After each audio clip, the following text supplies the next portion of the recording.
বড় ধরনের হামলার পরিকল্পনা স্থগিত রেখে শেষবারের মতো ইরানকে সুযোগ দেওয়ার কথা জানালেন মার্কিন প্রেসিডেন্ট ডোনাল্ড ট্রাম্প।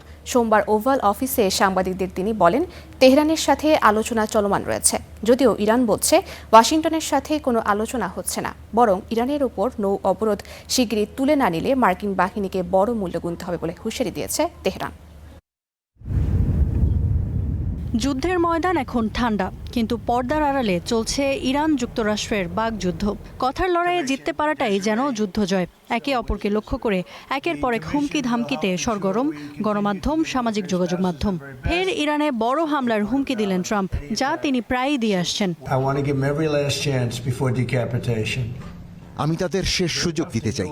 আমাদের বড় হামলার পরিকল্পনা এখনো আছে, কিন্তু আমি চাই না হাজার হাজার মানুষ মারা যাক। আশা করি তারা বুঝতে পারবে ইরানকে পারমাণবিক অস্ত্রের পথ ছেড়ে আসতেই হবে।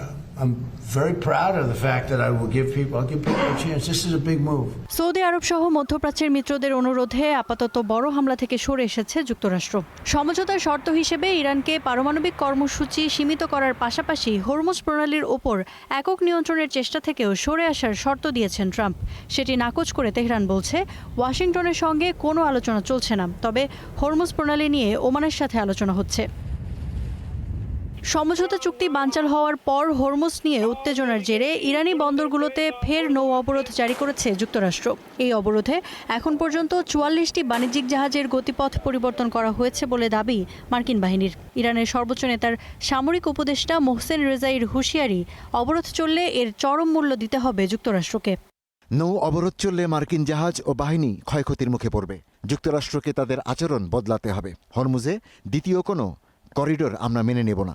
যুদ্ধ শুরুর আগে প্রতিদিন হরমুজে চলত প্রায় ১৩০টি জাহাজ। এই সংখ্যা এখন হাতে গোনা। একই সময়ে লোহিত সাগরে সৌদি আরবের বিরুদ্ধে হুতিদের নৌ অবরোধও আঞ্চলিক উত্তেজনা বাড়িয়েছে। Iffat Ira, star news.